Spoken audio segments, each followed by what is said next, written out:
میری اماں 1947 کی پارٹیشن کے دوران اپنے دو چھوٹے بچوں اور ہسبینڈ کے ساتھ انڈیا سے پاکستان آ رہی تھی۔ رستے میں ان کو بہت پیاس لگی اور کچھ دوسرے لوگوں کی طرح انہوں نے بھی ایک کنواں دیکھا اور بھاگ کے میری اماں وہاں سے پانی لے کے آئی تاکہ اپنے چھوٹے 3 سالہ اور 4 سالہ بچوں کو اور ہسبینڈ کو پانی پلایا جا سکے۔ جو ہی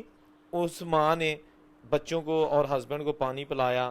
تو بچے بھی اور ہسبینڈ بھی اس دنیا سے چلے گئے، جبکہ ماں کو الٹیاں آنا شروع ہو گئیں۔ بعد میں پتہ چلا کہ اس کنویں میں کسی نے زہر ملا دیا تھا کہ جو بھی ہجرت کرنے والے لوگ یہاں سے پانی پئیں گے وہ اس دنیا سے چلے جائیں۔ تو اماں جو کہ اپنے گھر سے انڈیا سے جب چلی تھی تو بستروں کی 2 چادریں لے کے آئی تھی کہ اگر رستے میں کہیں شام ہو گئی تو کھلے میدان میں ایک چادر نیچے بچھا کے دوسری چادر بچوں کے اوپر دے دیں گے، لیکن وہی چادریں جو ہے نا بچوں کے کفن بن گئے اور ان کو انہی چادروں کے ٹکڑوں میں اپنے ہاتھوں سے وہ دفنا کے اماں واپس پاکستان اکیلی آ گئی اور یہاں آ کے پھر لاوارث ہو گئی، اس کا کوئی بھی نہیں مل سکا۔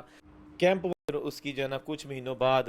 کسی بہت ہی اچھے خاندان والے لڑکے کے ساتھ شادی کرا دی جس نے اماں کو بہت پیار دیا اور پھر ہم سب بہن بھائی پیدا ہوئے، لیکن 1947 والا دکھڑا اماں اپنے ساتھ ہی اپنے دل میں لے گئی۔